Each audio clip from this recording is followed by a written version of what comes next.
Well, greetings everyone, and welcome back to our Standing Watch program. Over the last 2 weeks, several reports have been published showing the extent to which our government, our leadership, is out of touch with reality. Let me give you a few comments from the Financial Times, the way how they worded it, dated July 28. It has this to say: his recent attempts, talking about President Obama appearing on talk shows, to comment or to connect with the public have simply served to underscore the extent to which the shine has come off Mr. Obama's halo. His first Oval Office address, made during the height of the BP oil spill, fell flat, offering no new plans to deal with the disaster. He urged Americans to holiday in Florida and then promptly took his family to Maine. The public image of the president is now of someone who strikes long after the iron has cooled and who is out of touch with the grim reality on the ground. The president's advisors are mistaken if they think that flattering media appearances designed to remind the public why they first fell for Mr. Obama will lead to a bounce in the polls with a knock-off effect in November. This is by far not the only paper which voices such opinion. Turning our attention to the health care laws, or Obamacare, here's an article by the Associated Press dated August 4, saying about 71% of Missouri voters backed a ballot measure, Proposition C, that would prohibit the government from requiring people to have health insurance or from penalizing them for not having it. The Missouri law conflicts with the federal requirement that most people have health insurance or face penalties starting in 2014. It goes on to say Tuesday's vote was seen as largely symbolic because federal law generally trumps state law, but it was also seen as a sign of growing voter disillusionment with federal policies, and of course with Washington. Bloomberg added the following on August 1. One of the more illuminating remarks during the health care debate in Congress came from House Speaker Nancy Pelosi, telling an audience that Democrats would pass the bill so you can find out what is in it, away from the fog of controversy. The article goes on to say it's a terrifying road map that shows Democrats have launched America on the most reckless policy experiment in its history, the economic equivalent of the Bay of Pigs invasion. And then it says, for all this supposed reform, you, the American taxpayer, can expect a bill to the tune of $569 billion. What about the oil spill? Is our government out of touch with reality when it comes to the oil spill? Well, according to a British paper, the Daily Mail, from August 5, it is. This is what they had to say. After months of finger-wagging at BP, the White House has admitted the Gulf of Mexico oil spill isn't causing the environmental devastation it first feared. In a humiliating climb down, the Obama administration conceded the vast majority of the oil that gushed into the ocean from the ruptured well has already gone.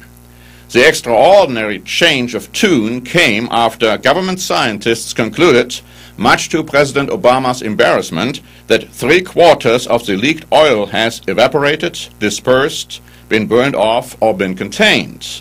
The findings raise serious questions over the American government's torrid attacks on BP, but not so fast. Maybe the Obama administration's report is what manifests again the administration's being out of touch with reality, because here's an USA Today article which has this to say, published on August 5. Scientists are questioning an Obama administration report. It goes on to say that the St. Petersburg Times from Florida reported several experts pointed out that the report estimates that 1/4 of the oil is still floating in the Gulf or contaminating beaches and marshes, while another 1/4 was dispersed either with chemicals or naturally. In other words, half of it, or about 2.5 million barrels, is still unaccounted for. Afghanistan is another example where our administration is out of touch with reality. On August 4, USA Today published an editorial by Ronald Goldfarb, who is a Washington, D.C. attorney who served in the Kennedy Justice Department and who also supported Mr. Obama. He had this to say: "Newly elected presidents, especially Democrats, fear being portrayed as weak and thus get rolled by the military into fighting unnecessary wars. John Kennedy learned the lesson fast after our fiasco in Cuba. Lyndon Johnson lost his presidency over his capitulation to military advisors. Obama has allowed himself to be talked into making the protracted Afghan war his. In doing so, he has repeated LBJ's critical mistake. Last year, the perceptive critic Gary Willis urged Obama to be a one-time president rather than prolonging an unwinnable war."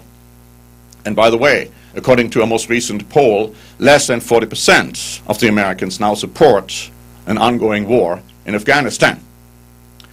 What about Michelle Obama's vacationing in Spain? Could that be in any way a testimony of being out of touch with reality? According to the Daily Mail, dated August 6, it is.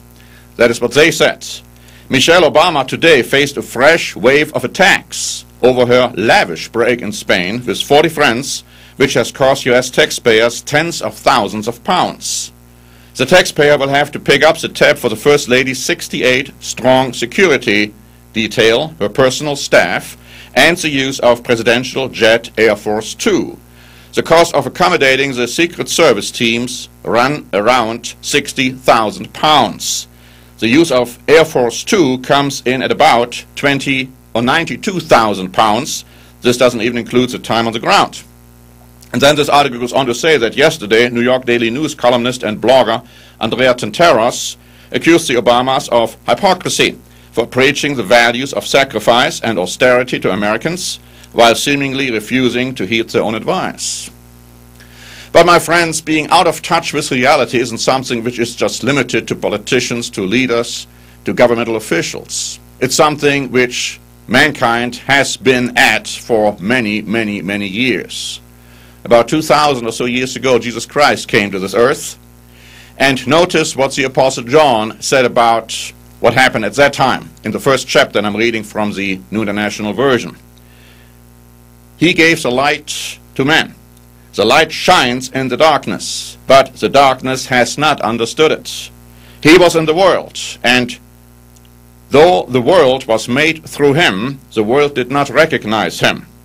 He came to that which was his own, but his own did not receive him. And this lack of perception, this lack of understanding reality, has been haunting mankind throughout their existence. But my friend, the good news is that the time will come when mankind will finally grasp reality. Today, most people do not understand what the real values are, how we can have prosperity, how we can have peace. But the time will come when Jesus Christ returns in a few years from now, when this world will be ruled in righteousness, and then we will have peace and prosperity. Let me read to you from Isaiah chapter 2 in the Living Bible's version. It says, "In the last days, Jerusalem and the temple of the Lord will become the world's greatest attraction, and people from many lands will flow there to worship the Lord. Come, everyone will say, let us go up the mountain of the Lord to the temple of the God of Israel. There he will teach us his laws, and we will obey them. For in those days the world will be ruled from Jerusalem. The Lord will settle international disputes. All the nations will convert their weapons of war into implements of peace. Then, at the last, all wars will stop and all military training will end. O Israel, come, let us walk in the light of the Lord and be obedient to his laws. Then mankind will be taught to embrace reality. In a very few years from now, we will see that this world will be ruled in righteousness, not by politicians, not by governmental leaders who are embracing wrong concepts, wrong values, but by Jesus Christ himself. That, my friends, is the good news, the gospel of the kingdom of God, which must be proclaimed today. Thank you very much for watching. This is Norbert Link for the Standing Watch program.